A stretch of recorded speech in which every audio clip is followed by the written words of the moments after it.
Hello everyone, I hope you're all well and thanks very much for all the support with my videos. The likes, shares and comments. I'm very grateful and grateful to everybody who supports me through buying me a coffee as well. Today I want to speak about the European Union Migration and Asylum Pact that was before the European Parliament in the last number of days. Got passed through very slightly in terms of pushing the pact through. In Ireland, where it currently sits, I spoke about it in the video a number of weeks ago about Roderick O'Gorman saying he'll fully support it. Ireland will bow down to their European masters rather than serve the interests of the people of Ireland and try and push this through. And it's interesting because currently the pact sits before the Justice Committee and the Irish government are trying to push it through without any proper debate or pre-legislative scrutiny here in Ireland, which again goes against the demands of the vast majority of people in Ireland in terms of the immigration policy of the state. Now, it does abdicate the responsibility to the European Union, and it is part of a bigger agenda in terms of the context of the European Union and the globalist agenda regarding the drive towards getting cheap labour for their big bosses who are making huge profits, unsurprisingly, from the migration chaos here in Ireland. Now, it's interesting because there are a number of elements to this pact that really haven't been discussed very much in the Irish media. They've been talking about a solidarity mechanism, and this is what the government are pushing forward to say this is a firm and fair process and it will be a solidarity-based system. Now, there are serious issues regarding this as well, because currently it has issues around the numbers that are going to come in over the next number of years. There are some reports that it could be up to 20,000 per year coming in over the next 4 to 5 years. It's estimated through this pact it's going to be 13 to 16,000, but we've seen the explosion of people coming into the country over the last number of years in terms of from the war in Ukraine and also from international protection applicants as well. And incidentally, just while I'm speaking about Ukraine, over the last day there's been a report that up to €1 million per month has been dished out to pay an accommodation for pets for people coming from Ukraine. This isn't a joke. This isn't April 1st. This is the reality. So where is the oversight of our public money and where's the scrutiny of our public money? Seems like it doesn't exist if it doesn't suit the narrative of the Irish people. But if it suits the narrative of the political classes in Ireland, political establishment, well then it's open season on all of our public money. I did a video a number of days ago on the huge pensions that are being paid out to these retiring politicians and who are going to jump off on huge money pot that we're all going to be funding and paying for.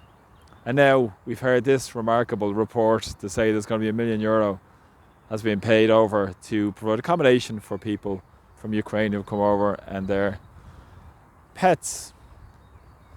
Let me know in the comments what you think of this. I think it's pretty ludicrous, to put it mildly, but I'll leave judgment up to yourselves and let me know in the comments what you think as well. But it's interesting because part of this pact is going to be 7 European Union directives, and a number of these are quite interesting because one would be to cut down on secondary movements. So for instance, if somebody claims asylum in one country, they would be put back to the original country instead of jumping forward into another country as well. Another would be this Eurodac database they're looking for, which will provide fingerprinting of people that come in to the European Union as well. So some commentators have said that this isn't something that Ireland could do unilaterally. Without a doubt, it's something that a policy of the state should be down to the people of the state. That's incumbent in the Irish Constitution.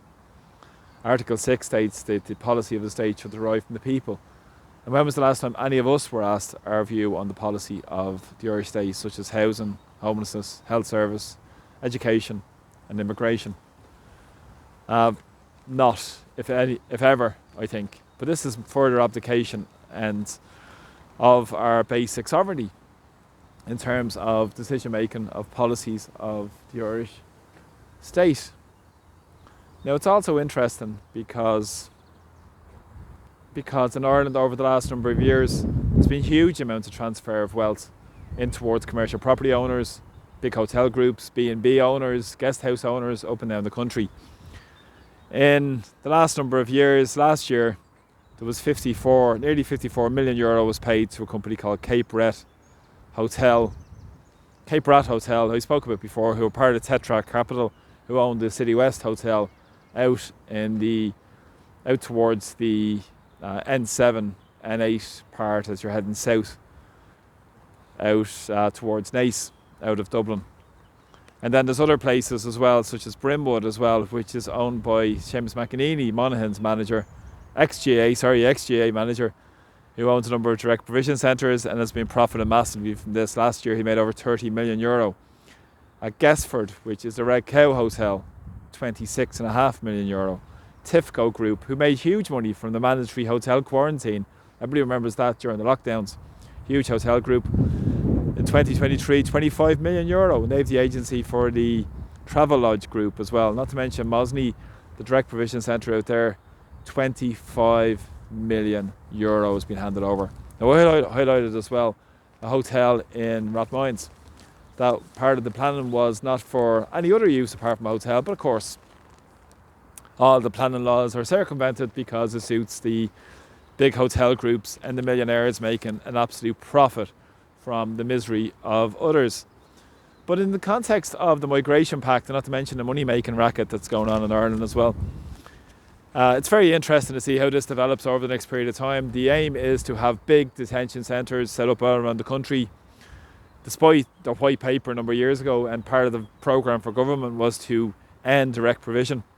This is direct provision on steroids, and what's going to happen is going to be having huge state-supported accommodation, millions of euros being transferred into private hands in terms of commercial property owners, and it helps the employers as well, which I've spoken about on many occasions, because in the context of IBEC, who have been lobbying for no increases, and increases to be paused to the minimum wage, and also the central bank, who look for extra workers as well.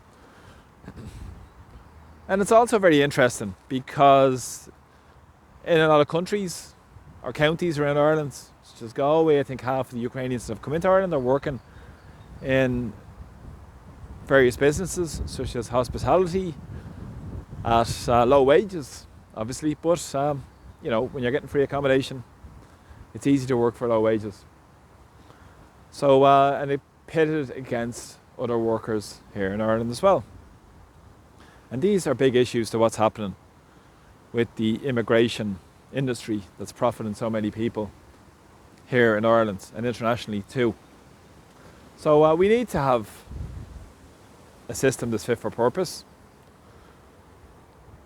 We can't have this madness continue. And at the very least is that there should be a debate on what's going on with the Migration Pact. And as well, it should be put to the people in the context of a referendum. But as I said, what's important to know is that the Irish Constitution, Bunreacht na hÉireann, states that the policy derives from the people. And that's where power should always rest, with the people. Power really needs to be ceded to communities where people can make decisions, because so many of this has happened over people's heads without any proper consultation, without integration, and the obvious lack of basic public and social services up and down the country. We see that with the devastation of homelessness. We see that with the devastation of the housing disaster. And we also see that with the health and trolley chaos that's going on here in Ireland too. So a lot of issues, but of course it's ordinary people that are ones who are suffering because of these policies that benefit the super rich, the big corporations, and all our legislation that comes down from the European Union. And whether keep supporting this proxy war in Ukraine rather than stand up for Irish neutrality and demanding peace. That's what the Irish government should be doing. Stand in the interests of the people of Ireland. But they're not. They're bowing down to their masters in the European Union with all these various directives and pacts as well, rather than actually standing up for ordinary people. So thanks very much for all the support on my videos. Thanks for likes, shares, comments, and also thanks to people who support me through buying me a coffee. And also please press like to my Facebook page, subscribe to my YouTube channel, and follow me on various other platforms as well. And thanks very much for joining me today. Slán. I'll see you all soon. Take care. Bye bye.